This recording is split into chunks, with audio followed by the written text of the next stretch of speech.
And how much did that specifically play in your mind when it turned out to be such a close game one again, and just the mental aspect of possibly going 0-2 on your first day, Afro? Or Stixxay? All right, I guess I'll go. Since not going 0-2, we definitely weren't going to let that happen. The first two games that we played versus RNG and Flash Wolves today, they're definitely really good teams, and all the best teams in their region come out to play. And they're really tough opponents. They definitely capitalize on every single mistake, and usually we're not like used to that. Them just flying out of nowhere and just capitalizing on like a poor rotation or something like that. So first day, it was definitely, I would say, pretty impressive on how both teams played. When we played against them, I thought they played really well, and we played decent, I would say. But we definitely messed up a lot, so. Well, you say you played decent, and I was looking at that first game, specifically Stixxay, and at some moments you were making decisions, you also specifically in the team, that were like, this is not the best CLG that we know. Do you think some of that has to do with the first time playing on the stage, the first time playing under all of these circumstances? Yeah, I think that's definitely a factor. Luckily for us, this stage is actually really similar to the one in Vegas, Mandalay Bay. So it's almost feels like comforting because it feels like we've almost like played on the stage already. Mm-hmm. So, but yeah, definitely it's just like the first day. I think people are a little nervous and we're not having the best decision making. So. Well, it's normal. It's forgiven all on the first day. Afro, you mentioned the teams coming out and immediately acting on the rotations and coming out to fight. Is that because that's not usually the teams, maybe besides Immortals, that they like to play in the NALCS? Is that a big divide that you see? And is that something you're going to have to adjust to throughout the tournament?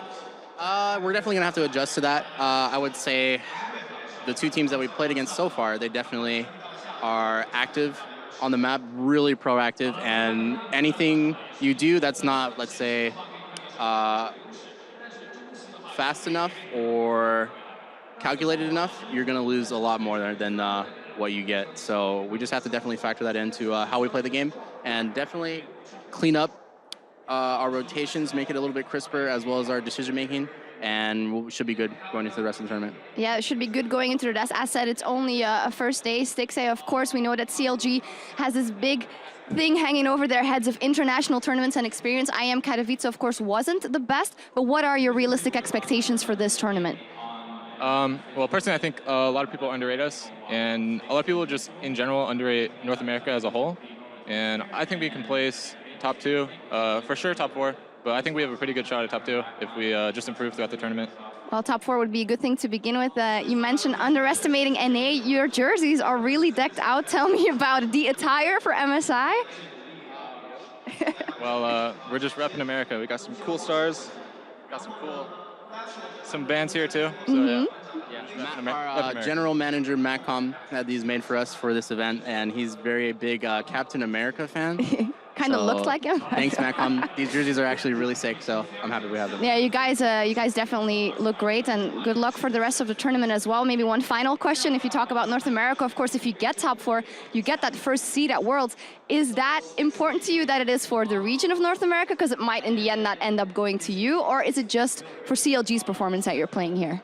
I would say it's for both reasons. We definitely want to perform well and show that we're not just regular NA stereotype that people consider NA to be, but we definitely want to get that top 4 seed for our region as a whole. I think it would definitely help us, and we're here to represent NA, so why else would we be here? Yeah, absolutely. Anything to add, Stixxay, are you good? I'm good. All right, cool. Congratulations. Fantastic. 1-1 here at CLG on the day, and I'd love to hear our guys over at the desk talk some more about that game. Thank you very much, Shock. CLG doing North America proud, picking up a win there to make it 1-on-1, 1-and-1 rather, on the day against the Flash Wolves. And Aphoromoo there, though, in the interview, humbling to hear him say, or rather to praise both of the teams that they played today in their punish game, particularly in the punish game. And I know that we've already talked about that a little bit, Clement. That is something that Flash Wolves is very good at. They are decisive in their reactive play. Yeah, I just wish they would come out of the door swinging a little better. They had such a huge advantage early. They burned double flashes from their bot lane, and that actually, they ended up losing the lane very hard because of misplays. So I really hope Flash Wolves cleans up their early gameplay a bit. Let's dive dive right into that because that kind of set the tone for the entire game, at least through the early game, is that first blood trade. Deficio, as this comes up onto our screen, Clement already mentioned that in the 2v2, they had blown both Aphoromoo and Stixxay's flash leading up to this. Already back from level 2 with an all-in, and then this is supposed to be a very easy gank from Karsa, just taking a kill here on Aphoromoo, but what ends up happening is the heal comes in later, I guess, than Flash Wolves expect, so they end up diving on the tower, and then a beautiful hook also pulling in NL. So instead of it being a very easy early kill, pushing into the tower and just reset the wave, it ends up being a 1-for-1 trade. Because also what happens with Darshan, he actually comes in, has 2 seconds cooldown on his E. That's why he doesn't knock him into the wall and kill him, and end up chasing too far. And then but that being said, he still had flash. So when it came off cooldown, he could have flashed whilst done that. There was no reason why he needed to die there. I was being a nice guy. Look, even as an NA fan, I won't be a nice guy there. We got to clean that up. I don't know whether it's the nerves or the stage or the travel or something, but like that happened. These games are a mess. So messy. They're so messy. How many steals are we going to see before a team decides to not do a 50-50? Like, I am sick and tired of all these 50-50 jungle v jungle matchups. 3 Baron steals, a 5th Dragon steal. You know what I'm tired of? They have to clean it up. Seeing an AD carry do extremely well in a team fight, getting a quarter kill, getting close to a penta. Next fight, he's in the front line, getting caught and dies. It's happened multiple times today. They're getting so confident, right? Like, there's so many big swings in these games from overconfidence. Like, G2, they got the first Baron when they did a 50-50. They thought they could just do it again. The game was basically won, and then randomly you end up dying left and right. This game here, Flash Wolves in the end were looking like the team that should have won. But obviously, when you lose so many dragons early on, it's a big problem. It's the same, obviously, we've seen before from the Flash Wolves, and it comes into like a very passive mid lane pick, first of all. And then when you actually had the advantage in the bottom lane, you couldn't capitalize on it, and you suddenly lost the 2 lanes around the dragon. Same thing happened against G2. And then you start falling behind in objectives, and even when you should win, 1 random steal, 5 dragons, boom.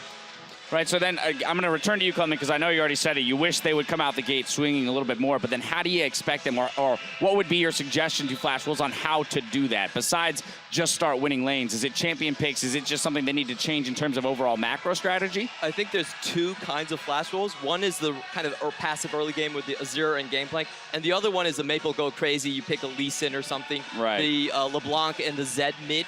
And right now they're playing kind of the slow type of style, and sometimes that really gives too much leeway to the opponent teams. It might not get punished domestically, but in international, that really kind of backfires on them a bit.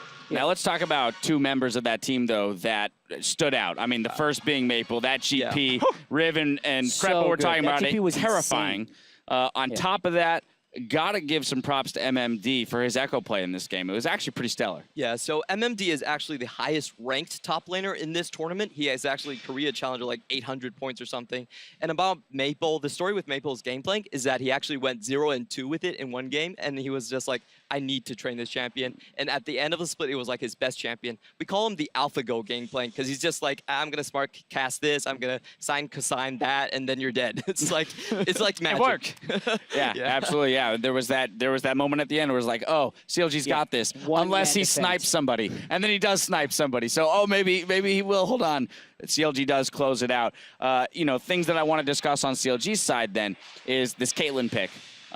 You know, didn't win in game 1, but still showed that it perhaps is Stixxay's most comfortable, and it does allow CLG to set up these trap pushes. Yeah, and it depends if they decide to stay consistent with the way they play throughout this entire event, but what it seems to be doing is they're picking strongly to dominate the lane phase with the early Caitlyn pick. That's why they're prioritizing supports for Aphoromoo. That's why they're picking Thresh away. And then in the mid game, they slow down. That's when they do 1-3-1. Yeah. They kind of ease through the power trough in the middle for Caitlyn as he's building up to get the double Zeal items and really turn on.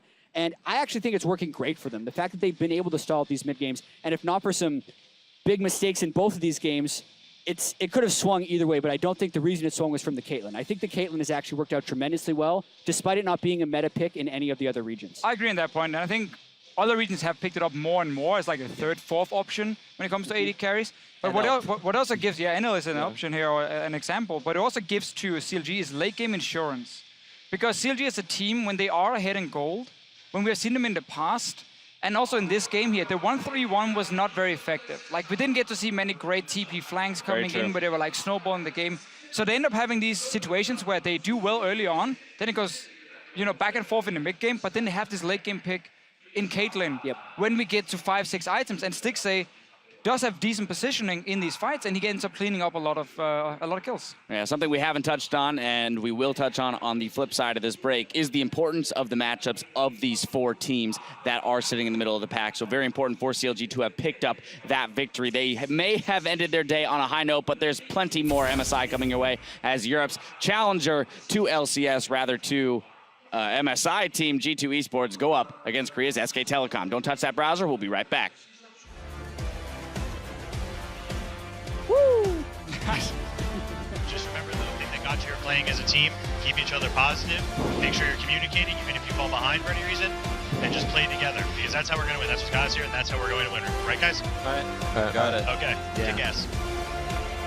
Looks like they'll be able to back up. We have Maple on the backside here that's going to come into this fight. They take down Stixxay, and now they're looking for NL. Darshan's trying to go hard on that one. Xmithie just dodges the collateral damage. Darshan very, very low. Huhi's stuck in the front. Will he be able to claw himself out of this one? That's the lantern in. Darshan looks like he could be going down next. With I need to kill them before they come Gangplank go out. barrel, he'll steal it. Hey, shoot this guy. If he goes for the ward.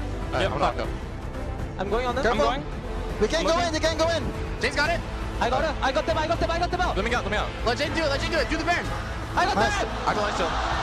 Stixxay and Aphoromoo standing toe-to-toe with Maple, and now it's Karsa. Karsa comes out. It's only a few shots from this many items on a Caitlyn, and that's gonna look to be the necklace. The necklace. The necklace. The necklace.